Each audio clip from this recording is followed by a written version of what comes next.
At this particular antique mall, I spent $28 and some change. Unfortunately, I didn't find anything within a good price range to resell, but that's okay. That's just how it is sometimes. So these first few items, well, this group of items, I should say, cost me $15.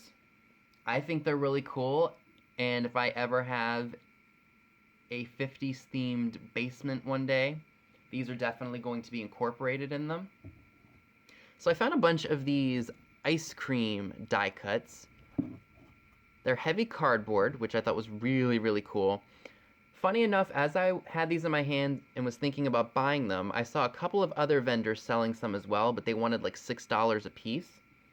I bought the whole lot for 15. I think there are about 7 of them in there, so that only comes to about $2.24 a piece. That is a very fair price to me. So we have what looks like a chocolate shake with whipped cream in it. This one we just have the chocolate sundae or chocolate ice cream in the traditional scalloped edged ice cream bowl. Funny enough, my grandmother had some of these, only they were smaller, and I think they were made in like the 70s. We've got this one, a vanilla scoop in another traditional styled ice cream cup. Now this is a true ice cream sundae. I wish I could angle it for you, but you can't see the whole thing. So we've got a, hot fudge on the bottom. You got the ice cream coming up to here, more hot fudge, whipped cream, and a cherry on top. If these don't look appetizing, I don't know what does anymore. We have this looks like a strawberry milkshake. I love the detail of these pieces. I eventually want to get one that's, I think was called like a mint. It was like a mint shake or something, but it was on eBay and I didn't want to spend the money on it at the time. I'm sure I'll find it at some point, or maybe I'll find a better price for one online. Who knows? Now this one's a rather bit large. It's a strawberry, almost looks like a milkshake with a scoop of vanilla ice cream on top of it. Oh, it says Litho in USA down there. I didn't even see that until now. So that was kind of cool. And all of them are in phenomenal condition. Here's the large strawberry ice cream. I love the detail of these, and they just don't make stuff like this anymore. Can you envision having your own ice cream shop and decking it out in vintage and using these? Because I sure can. So that's all of the ice cream die cuts. Let's go ahead and we'll show you some of the smaller items that I picked up. Before I jump into the stuff from the antique shop, I have 3 items from eBay that I would like to share with you all. I paid $10 for the 3 of them, so essentially $3.33 a piece. I got some more Pinup arcade cards, and I haven't been getting these a lot lately. This one, it has 2 Pinup girls on it, all 3 of them do. This one is called Blind Date, and this one is entitled Latin from Manhattan. I think they're really, really cool, and normally I just like the cards that have 1 image on it, but these ones are okay. And I will take them because they're really cool. So I thought those were relatively interesting. This one is entitled Cute Pair and Putting One Over. And they came in card holders, which I will be holding on to if I need to ship out some arcade cards myself. Now this one is the reason why I bought the lot. This one has Fresh Lobster, which is the one that I really, really wanted and I absolutely love. This one over here is entitled Crash Landing. Hopefully she was okay. This card by itself, if it was in better shape, would sell for upwards of probably 15 to 20 bucks. I've seen them sell for that, and I was really, really happy to get this for the price I did, $3, because I wasn't going to spend $20 on one card. I eventually would like to get the one card that's shaped like this and has that image on it, but that's a hard one to come by, so I'm happy with this one so far. So now that we've seen those, we can go ahead and jump right into the stuff that I picked up at the antique mall, the smaller stuff. For $1, I found a vintage compact, and the company is on here. Treasure. Well, let me focus on that for you. It says Treasure Vanity for Loose Powder, the House of Treasures in New York, New York. So we'll go ahead and we'll open that up, if I can open it up. So the powder would go in here, and there's the mirror. I like the image of the engraved, almost looks like a beehive of some. No, it's a woman. It just looks like a beehive, the shirt that she's wearing. So that will be going to a friend of mine who collects the vintage compacts. I have a couple that I've been finding for her, so I hope she likes them. For $3, I got this bag of 2 pieces of plastic. Go ahead and open that up. So essentially $1.50 each. This is an olive fork, and on it says the Old Heights Inn in Hightstown, New Jersey, and it just says, "So what?" And this is the reason why I bought that bag. This is a French's mustard spoon. I think it may have been a promotional giveaway or something that you got when you bought the French's mustard jar. It is a made-in-US piece, patent of 97,344. These don't go for a whole lot of money, but some promotional items do. Like I have a Captain Crunch whistle from the 60s that would sell for, I think, upwards of $15 to $20 if I were to list it, but it's staying in my jar of small things. Focus on that again for you, because it's... There we go, that's better. But this one doesn't even sell for $2, and that's okay, because you know what? I only paid $1.50 and I didn't have to worry about shipping. Here I've got some swizzle sticks. I think this one wound up costing me $4, which is fine because that's like 57 cents a piece. These ones I think are olive picks. We've got a lantern with a flame in it, and we've got this, it almost looks like an Uncle Sam. So I thought those were kind of cool. And then I got these really neat, focus here. They're like an aqua blue swizzle stick, and the main reason I bought them was for the pinup girls. We've got a sailboat, we've got a pinup girl, we've got a clown. Well, I've got 2 clowns, and then I've also got another pinup girl. And these were made in the US. There's not a specific maker, but I will take them for the, I think it was $4 that I paid. So, and there were 7 items in there, so again, that was like 57 cents a piece. That's not bad. And the last thing that I picked up at the antique mall, I've never seen anything like it before. It was $3.50. This is for the Bon-Ton department store. I don't know if you guys have those in your area or did have them in your area, because I think the business is completely shut down now. I don't know that this is old, but I was getting vintage vibes from it because I don't think this is something that they would have reproduced. This almost looks like something that was from the early 1900s in terms of the style. What era it's from, I really don't know. If it's from the 60s, I'm happy with that because it is such a different piece. Focus on that for you all again. But if you all remember either getting these as like a promotional gift from the department store back in the day, or just remember like buying them from the department store back in the day, let me know, because I just thought it was different, and it's just gonna go into my jar of small stuff anyway, but I would like to know the history behind it if you know.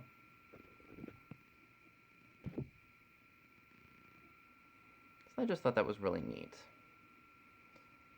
So I do have one more stack of things that I'd like to share with you all real quick.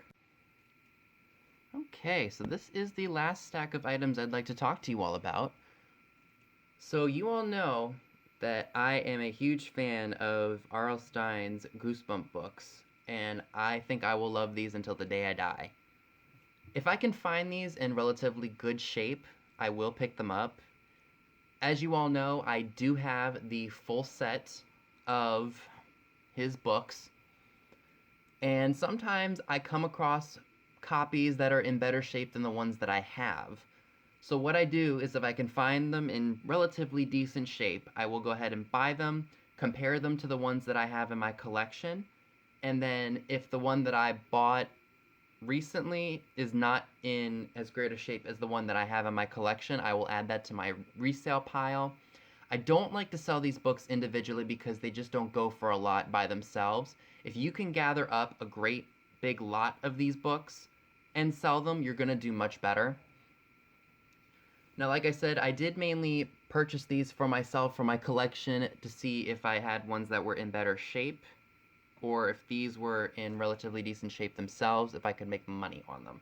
So I'll go ahead and we'll look through the different titles. I'll tell you what number they are in the series, and then we will keep going from there. So the first one we have is Monster Blood, the original title. Now, from the 90s onwards, because they're still making these books today, they're even making reproductions of the original books. The covers have changed. If you have kids that are, elementary school age, middle school age, I'm sure you've seen the modern day Goosebumps books. But these are the original covers. Now, this Goodwill's district has interesting pricing on a lot of their things. Personally, I think a lot of the stuff that they have is not as greatly priced. It's not priced very decently, in my opinion. So, and I think they do what some other Goodwills do, like they'll have a color that goes on sale and then you can't find anything that color, so they pull it. I mean, every Goodwill has its own methods, but thank God my district doesn't do that. I like my district a whole lot more than this particular district. So this was 99 cents, and most of these are going to range from 99 cents all the way up to $1.99, which, like I said, I didn't mind paying, and that wasn't a bad asking price because mainly I was buying these to update my collection, but I'm going to resell whichever ones are not in the best of shape. So this is book number 8 of the series. This one is entitled The Girl Who Cried Monster.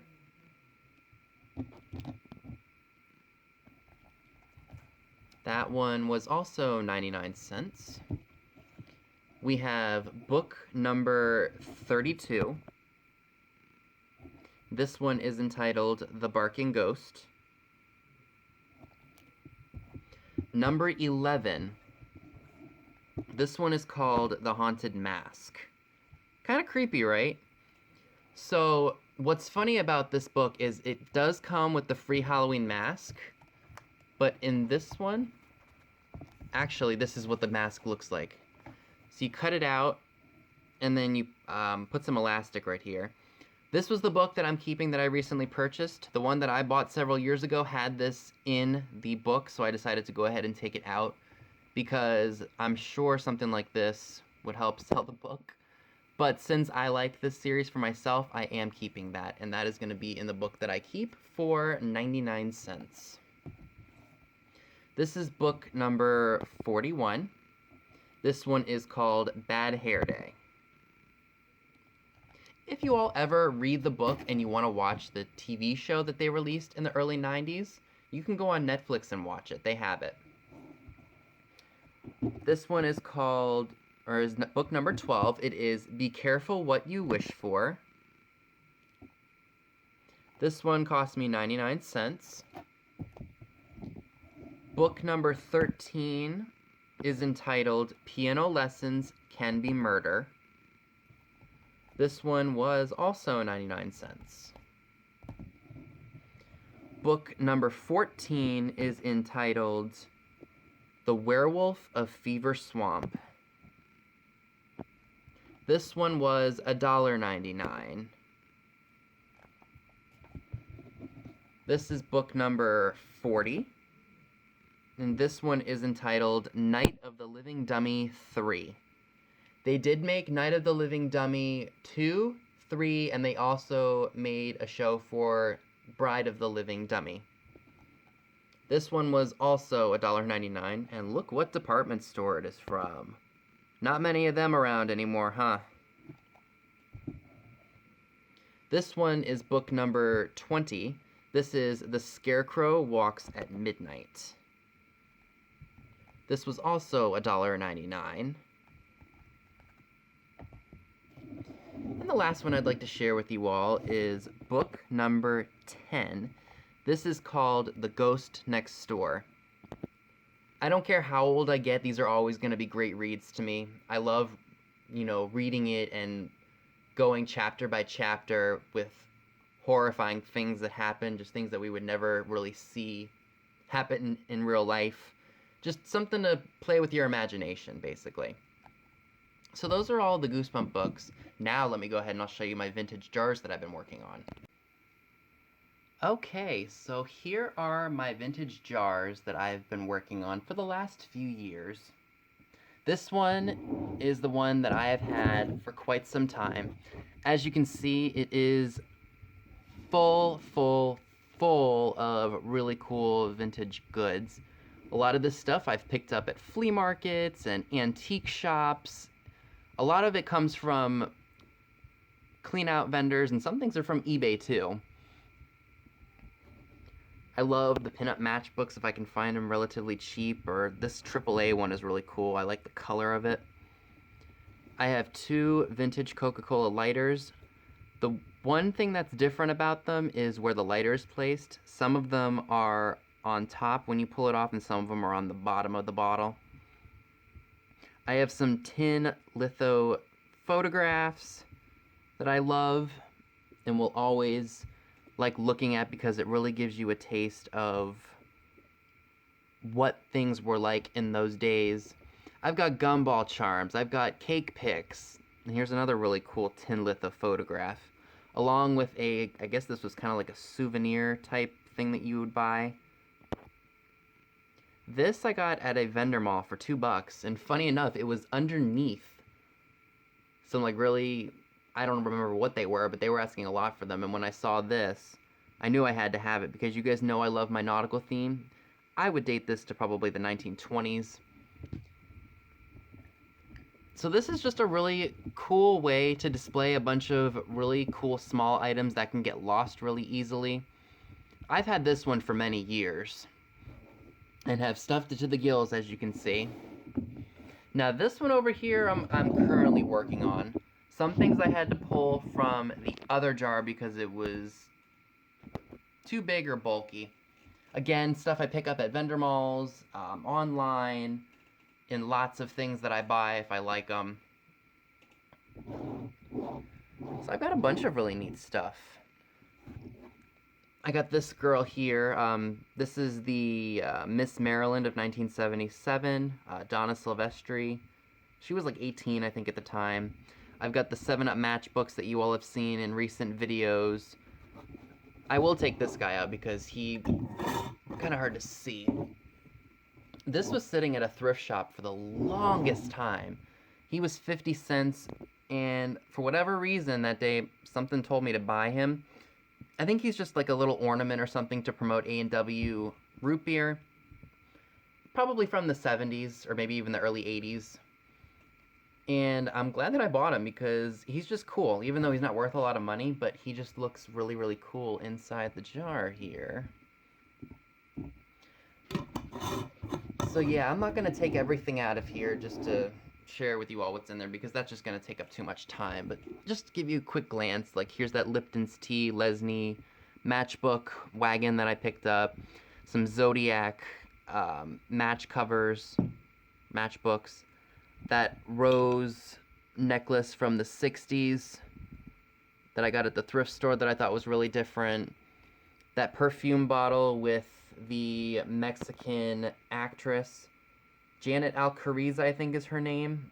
Or that was what her original name was, but I cannot remember the name of her stage name.